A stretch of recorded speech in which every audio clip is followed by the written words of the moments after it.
eggs and final predictions for season 7, episode 11 of Marvel's Agents of S.H.I.E.L.D. Civil War. Spoiler, not caught up. So the episode's title is Brand New Day, which was referring to the whole new timeline that they're in, that they officially realize that since Mac's dead, Mac's parents dead, Daisy's mom's dead, and so on and so forth. It's a brand new day, and they mentioned it a couple times, and so it's a brand new timeline, and they have to deal with it, and basically also dealing with the new aspects of their lives of May and Coulson and whatnot. So yeah, but it's a possible reference to the comics as well. Someone mentioned that the title "Brand New Day" is actually a comic book arc, I think it is, or title from the Amazing Spider-Man number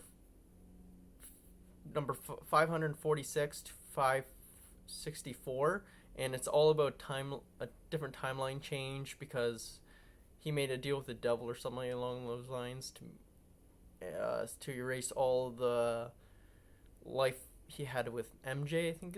I think something along those lines. So it is possible that it's a reference to that because it is a brand they deal with a brand new timeline in this episode or this season. So yeah, and then we have a reference to the actual comics, ish kind of, because they brought back 616 because that's what they call like a Quinjet or something like that. Even though they called 616 the plane or the bus back in season 1, and then 616 was Earth chunk in season 5, but here they just wanted to reference 616 again, and which is in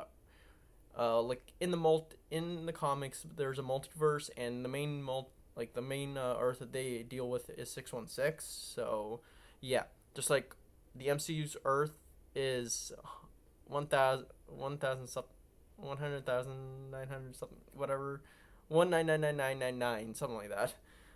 Yeah, but we basically catch up right away with the team, and Daisy's pissed, saying she's not gonna make the same mistake with Nathaniel with Cora, and whatnot, and Cora comes in saying that she wants to meet Agents of S.H.I.E.L.D. like her sister did, and then we catch up with what's going on with Zephyr One and Simmons and Nathaniel and whatnot, and we have Deke basically becoming John McClane, or trying to be, because he references it. This is just like the Nakatomi Plaza and then Yippee which is those are references to Die Hard that came out in 1988. So I'm assuming since it came out in 1988, he would not have seen it in his 2-year or the year he spent in 1983, because it obviously didn't come out yet. So he had to have watched it sometime last season or whatever in that year that he spent on Earth. So yeah, and we have Mac and Yo-Yo talking, saying that how to deal with John Garrett, and Mac mentions that Fitz designed a device that trapped Gordon back in the season 2 finale, and they used it on Ada in the season 4 finale. So I'm glad that they brought that back up, and they're gonna most likely use it to stop Garrett. But I don't know how they're gonna deal with him actually, because of the whole timeline that they're trying to save. He didn't have powers in the original timeline, so how are you gonna take that out of him? So yeah. And I do really like the pairing that they did in this episode, because they are one of my favorite friendship, and that is Mac and Daisy. We haven't seen them in a while. We've seen bits and pieces in season 4 and 5 and whatnot, but having them actually team up, because of them, those two in this season have had the most damage throughout the season, because of losing Mac losing his parents, and then Daisy losing hit her mother and gaining a psycho sister. So she like the Chromicons and Nathaniel caused the that their them to like the a lot of damage to them the most, whereas everyone else is just like basically have their normal life, and I guess in a way. So yeah, but you have Cora trying to convince the Shield agents that she wants to help and restore the timeline of whatnot, and she says she has uh, names that the Shield team knows to that will be carrying out unspeakable acts of horror or whatever, and Coulson says that just sounds like a project with a fancy new bow on it, and whatnot, saying that what you're basically saying that if you're gonna you have all these names that you want to kill before they actually happen, you are just basically Project Insight, just with a different way of going about it. So yeah, and we have flashbacks to Fitz and Simmons, which we do see Fitz for the first time later on in this episode. But the flashbacks they used was from season 1, episode 22, the pod under the water. Season 3, episode 11, which is when they basically do a restart of their relationship, where after the whole incident on Maveth having to kill or finding out Will is dead and all that kind of stuff, they decided to step back and whatnot. So that's the episode. That's that scene, and then there's then we jump to Daisy preparing to go rescue her sister Simmons, and she basically recruits Sousa to go with her, and she's saying that she's never flown a Quinjet before, but everyone else has on this team, and the way that she goes saying that taking off is really easy or whatever does feel similar to when Coulson flown some kind of like spaceship. I don't think it was a Quinjet, but I think it was a spaceship. So it's I guess it's kind of similar, but not really. But the way that he phrased taking off is pretty easy it reminded me of that. But there is a possible mistake. I could be completely wrong, but the way that when Daisy said that she's never flown a Quinjet before, I thought she did back in season 3, episode 20, after getting unhived, or like going with like after Lash saves her, because she goes onto the Quinjet, says that she's coming home. I don't know if they somehow like autopiloted back home or back to the base. It's a possibility because that's how they sent Lash there, because no one was on that Quinjet other than Lash, so someone had to have autopiloted back. But I had just assumed since she was in the front seat, she knew how to pilot the Quinjet, but I guess not. So yeah. And then you have Coulson and May finding out that what Mac and Daisy are doing is going to be going against their instinct of, or how they would normally react in a certain situation. And now they're going rogue, more mainly Mac going rogue, because Daisy's gone rogue a couple times. But you have Coulson saying the director going rogue, and May saying I've seen that before, something along those lines, referring to when Coulson went rogue back in season 3. And I really like that comparison, because Coulson in season 3 handed the director role to Mac, and we see how different Mac was back then, how he was very hesitant to become director, but here he's very confident on how he is as director, that he's willing to go rogue as director. So I really like that, how much of growth he has been since he was the director back in season 3 for that 2 episodes. So yeah. And you have a little like reference that Malik gives us, basically saying that he's not really happy that his father died, even though I think last episode or whatever he didn't really care, or like he was playing off that he didn't care. But he says once he like knocks out Deke, he says that's for my old man. A lot of people were scared that he killed Deke, but obviously he didn't. But yeah, he quaked him and knocked him out, and then saying that was for his old man. And you have Korra basically trying to get get at May and calling her the cavalry, saying that you killed this poor girl in Bahrain, that she was didn't know how to control her powers, kind of like Korra did.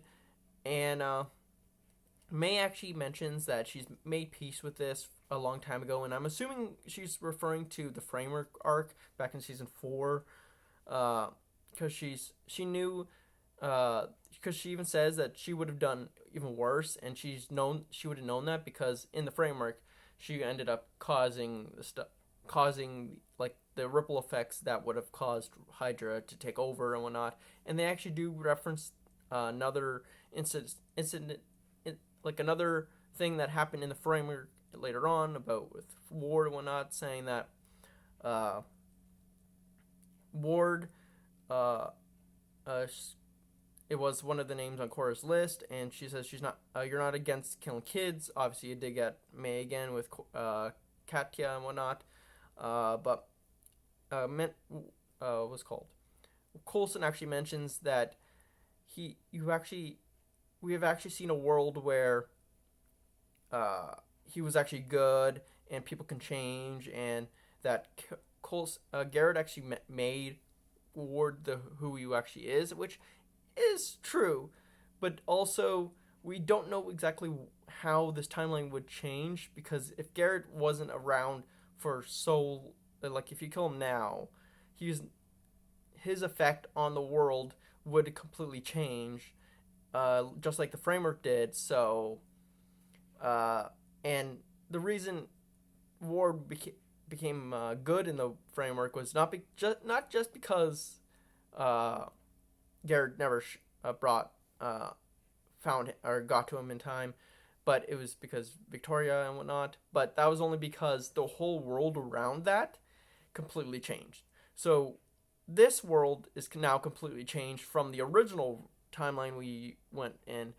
That Garrett obviously might not actually show up to him, but someone worse might even show up to him instead of a good person. So who knows exactly where Ward would be in this new timeline that we're in?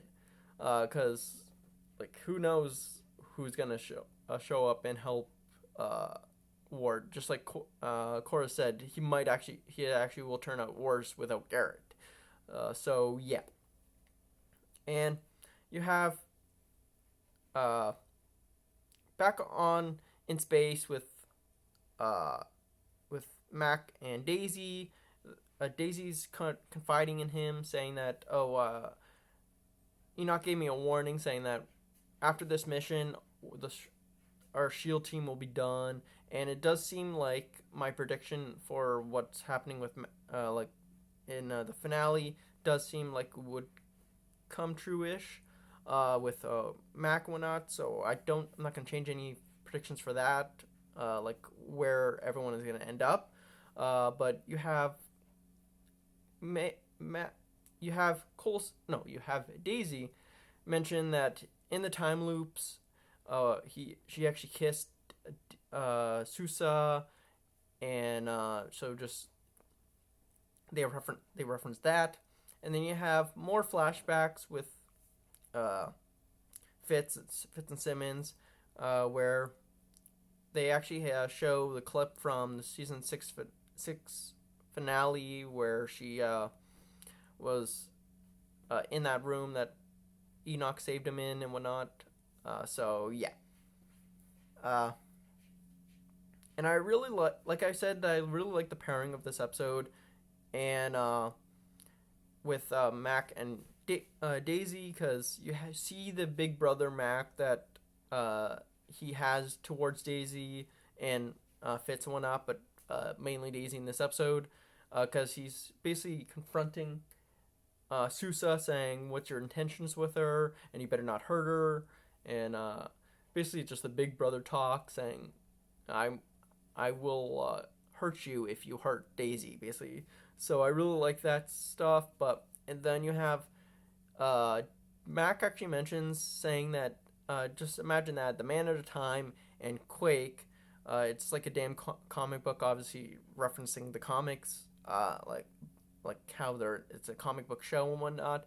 But apparently, the Man Out of Time is actually a nickname and also a comic series. I don't know if that's actually true or not. I said multiple times, I don't know much about comics and whatnot, but it's apparently, as far as I understand, it's a nickname that of Captain America, and since Sousa is a Man at a Time from that era of Captain America, it's a really appropriate reference to that.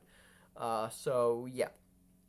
Then you officially get like more like actual uh, flashbacks with a new scenes with Fitz and whatnot, and you have Fitz and Simmons saying that they want to just take some time. They don't have to rush back to the temple to save the team, and they even say Fitz even says if May and Coulson taught us anything, it's that we should take some time uh, that we have that we have, which is a very weird reference if what I predicted isn't true, because if May and Coulson hasn't taught us has taught us anything, are they referencing the season 5 finale where or season 5 where Coulson was dying and had to retire and whatnot, and May went with him to like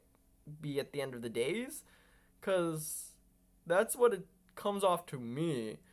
I don't know why it would be anything else, but that's what it like. It sounded like that they were referencing. I don't know what anything else of taking time for themselves would be. So yeah, but you have a scene where Simmons is basically freaking out. She doesn't want to go, we see that it's the same. It's there. This scene is taken in the mine prison, like that was a big part of last season, or the big part of Fitzsimmons' story last season, being in the inescapable mine prison. But the outfit that Fitzsimmons is wearing is the exact same outfit from that she was wearing at the season 6 finale when she picked up the team. So this is I'm assuming the very last time that she saw Fitz possibly alive. So yeah. And you have the big scene in this episode with the Chromicons basically destroying Shield. We see that, or we hear people from the hub, and it gets destroyed. Then what's called Coulson mentions the sandbox, which was all big parts of season 1. But before Hydra took over and whatnot. But the big scene that we actually see is from the trailer, and we finally find out what it's actually about, and it's the Chromicons destroying the Triskelion, which we found out last episode, which was actually built out years earlier. So yeah, but it's really bad that Shield has been been destroyed. So yeah. And we have this like little fun like scenario. I believe it was actually before the Triskelion and whatnot actually destroyed. I don't know why I wrote down here, but you have Sousa and Daisy joking around, and because Sousa thinks the name Quake is actually funny, and she actually mentions that she didn't give her the name Quake. The news actually called her that, obviously referring to her going being the vigilante she was at the end of season 6 to the season 4 arc. So yeah, she didn't give her the name Quake. It was actually the news that did it. So yeah, and the very last reference was actually with Garrett saying that he's always wanted to be a part of something bigger, which he's really misphrasing that thing that Nick Fury gave him, or give Nick Fury's speech he gave.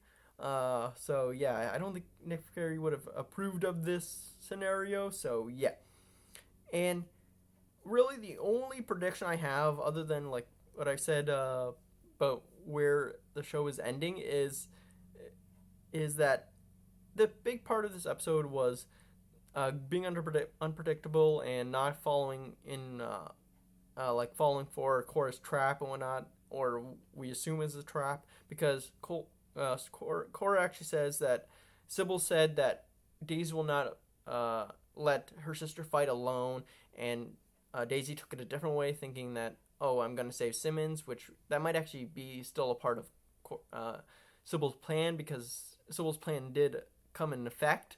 So I'm assuming Daisy actually misphrased, or really was going